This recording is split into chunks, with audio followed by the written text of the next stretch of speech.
তোমার শনি জেঠিকে রাস্তা থেকে তুলে এনে হাসপাতালে ভর্তি করেছি, এবং যে কাজটা সঠিক সময়ে সঠিকভাবে করা না হলে হয়তো তোমরা তোমাদের সোনা জেঠিকে আর জীবিত নাও দেখতে পারতে। না, এইভাবে কথাটা বলা আমার ভালো লাগেনি, এটা তোমার বলা উচিত হয়নি। এই ছেলেটির সঙ্গে এইভাবে কথা বলা যায় না। জ্যাঠামশাই, আপনি তো সব জানেন না। সব আমার জানার প্রয়োজনও নেই, আর এখন যে কথাটা বললাম সেটা বদলানোরও কোনো প্রয়োজন দেখছি না। আমি শুধু এটুকু বলতে পারি যে ও না থাকলে ঠিক সময়ে তোমাদের জ্যাঠাইমা হাসপাতালে পৌঁছতে পারতেন না। এটা তো অন্তত মানবে। না না, এটা আমার ডিউটি ছিল মেসোমশাই। বড় মাসিমার জায়গায় অন্য কেউ হলেও আমি এই কাজটাই করতাম। তাই এটা এমন কিছু বড় কাজ নয়, বলার মতো কিছু নয়, এটা স্বাভাবিক কাজ, সব মানুষেরই এটা করা উচিত বা করার কথা। তাই দয়া করে বারবার এটা বলবেন না। মানুষের যা করা উচিত সব সময় কি সব মানুষ তা করে? করে না তো। যদি করতো তাহলে তো সংসারে এত সমস্যাই হতো না। চলো চলো। ও বাবা, ওই তো স্যার, ও স্যার তুমি নাকি আমার সোনামাকে পথ থেকে তুলে নিয়ে গিয়ে হাসপাতালে ভর্তি করেছো, তারপর ঘরে ফোন করে সবাইকে জানিয়েছো। কই আমার সঙ্গে তো ফোনে একটুখানিও কথা বলোনি? হ্যাঁ, একটু কথা বলোনি কো ফোনে আমার সঙ্গে? হ্যাঁ, আমার বুঝি করতে হয় না কো? আমার এটা মুখ গুয়ে নিচ্ছে, দেখো না। আমি জানি কপালখানা আমার পুয়েছে। হ্যাঁ জানি কপালখানা পুয়েছে, আর কোনোদিনও কথা বলবে না। হ্যাঁ, কোনোদিনও কথা বলবে না। আমি আর হেডে মারছিনি, দেখিনি আমি আর হেডে মারছিনি কথা করার জন্য। এখন তাড়াতাড়ি করে বল দেখিনি আমার সোনামা কেমন আছে। হ্যাঁ, আমাকে তাড়াতাড়ি করে সোনামার কাছে নিয়ে চলো দেখিনি, নিয়ে চলো আমাকে সোনামার কাছে। হ্যাঁ, চুপ করে কেন দাঁড়িয়ে থাকবে? একটা কথা বলবে না? আচ্ছা মিনু, তুই কেন ওকে এখানে নিয়ে এলি বল দিদি? কি করবো বাবা, ওকে কি আটকে রাখা যায়? সমানে কান্নাকাটি করে যাচ্ছে বাড়িতে। তারপর বলেছি এখানে আসতে দেবো না, তখন তো রেগে মেগে সবকিছু ভাঙচুর করছে, নিজে একা একা বেরিয়ে পড়ছিল। তাই তো বাধ্য হয়ে এখানে নিয়ে এলাম। নাহলে আমরা তো সবাই জানি যে এখন সোনা জেঠির অপারেশন চলছে। বাড়িতে তুমিও না, কতবার বলেছি বলো যে তুমি এখানে এসে কোনো কান্নাকাটি করবে না, জোরে কথা বলবে না, আস্তে কথা বলবে। শোনো না কথাটা। তুই চুপ কর দেখিনি। তুই জানি তোমার কত করতে হচ্ছে, কতক্ষণ করতে হচ্ছে জানি না? আমার সোনামা হাসপাতালে ভর্তি আছে, কতখানি করতে হচ্ছে। শুধু কি একটা করতে নাকি? সোনামা করতো, তারপর ছায়া আমাকে আর ভালোবাসে না গো, আমার সঙ্গে কথা বলে না গো, সেই করছো, দুটো করতো মিলেমিশে কতখানি করতে হচ্ছে বাবা। হ্যাঁ দেখলি তো আমাকে দেখে কেমন ধারা মুখ ঘুরিয়ে নিচ্ছে, কথা কইছে না গো। তোমার স্বামী যদি তোমার সঙ্গে আমার ধারা করছো নি, তখন বুদ্ধি কোটকালি করতো।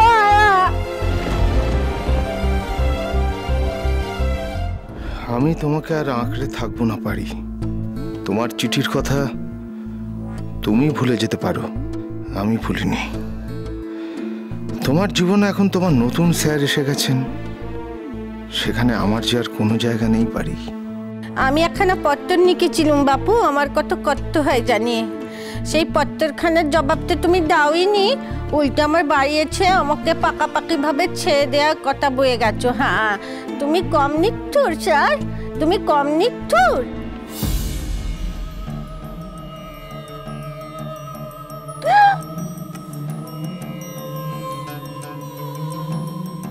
কাঁদে না মা, কাঁদতে নেই। আমি জানি তুমি তোমার সোনামাকে কতখানি ভালোবাসো। আমি বুঝতে পারছি তোমার কতটা কষ্ট হচ্ছে। কতটা তুমি ভালোবাসো ওকে। কিন্তু আমি বলছি, আমার কথা শোনো, আমি বলছি আমি তোমার সোনামাকে ভালো করে বাড়ি নিয়ে যাব। জেঠাবাবু তুমি ঠিক ঠিক বলছো তো গো।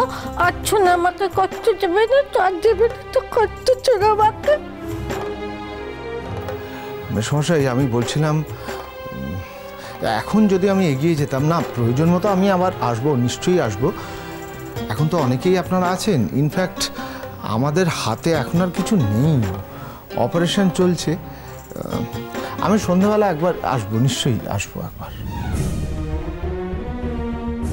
দেখো বাবা, তোমার সঙ্গে তো আমার সেরকম পরিচয় নেই যে তোমাকে জোর করতে পারি। তবে তুমি চলে যেতেই পারো, কিন্তু সত্যি কথা বলতে তোমাকে ছাড়তে চাইছি না।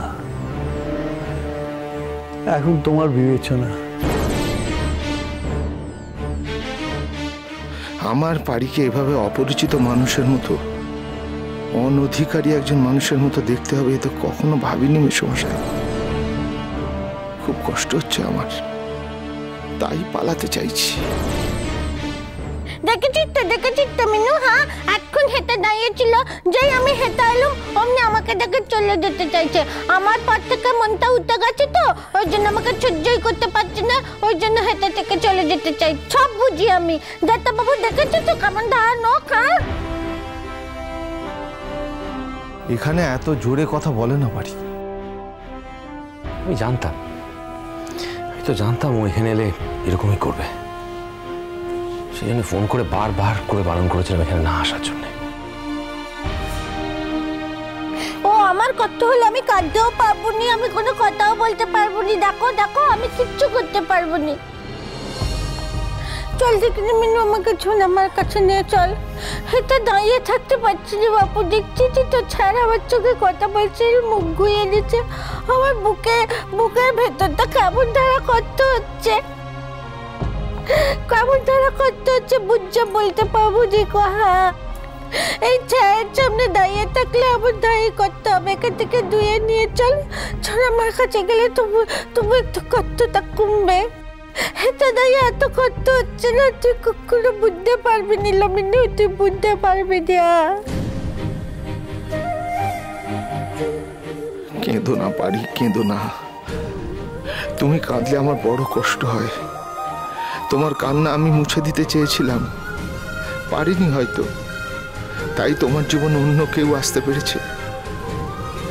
কিন্তু তারপরেও তোমার তো আর কান্নার কথা নয় পারি। তুমি ঠিকই বলেছ, হয়তো আমাকে চোখের উপর দেখে পুরনো সব কথা মনে পড়ে গিয়ে এত কষ্ট হচ্ছে তোমার। চোখের আড়ালে চলে গেলেই আবার সব ঠিক হয়ে যাবে, সেই জন্যই তো আমি চলে যেতে চেয়েছিলাম। এই মেয়েটির বেশি কান্নাকাটি করাটা স্বাস্থ্যের পক্ষে ক্ষতিকর না। হয়তো এর পেছনে সঙ্গত কারণ আছে, তবু স্বাস্থ্যের কথাটা আমি মনে করিয়ে দিলাম। সমস্যা? হ্যাঁ আমি জানি তোমারও এর সঙ্গত ব্যাখ্যা থাকতে পারে, তবু স্বাস্থ্যের কথাটাই আমি তোমায় মনে করিয়ে দিচ্ছিলাম। আমি মরে গেলে আর কিছু আসে নাকি? কিচ্ছু আসে যায় নাকি? আমি কত জ্বালিয়েছি বাপু। হ্যাঁ আমি যদি এখন করে মরে যাই না, তাহলে গঙ্গার জলে গিয়ে ডুব দিয়ে শান্তি পাবে। হ্যাঁ ও আচ্ছা একখানা কথা বলো দেখিনি, একখানা কথা সত্যি করে বুকে হাত দিয়ে বলো। সোনামার জায়গায় আমি যদি রাত্রে অমন ধাওয়া পড়ে যেতুম, আমার যদি অমন ধাওয়া অবস্থা হতো, আমাকে আমাকে আমাকে আমাকে তুলে নিয়ে হাসপাতালে আসতে, নাকি এখন আমাকে সহ্য করতে পারছো না বলে কিছুই করতে নেই, এমন ধারা মুখ ঘুরিয়ে নিয়ে চলে যেতে কি করতে একটু খরচা করে বলো দেখিনি? হ্যাঁ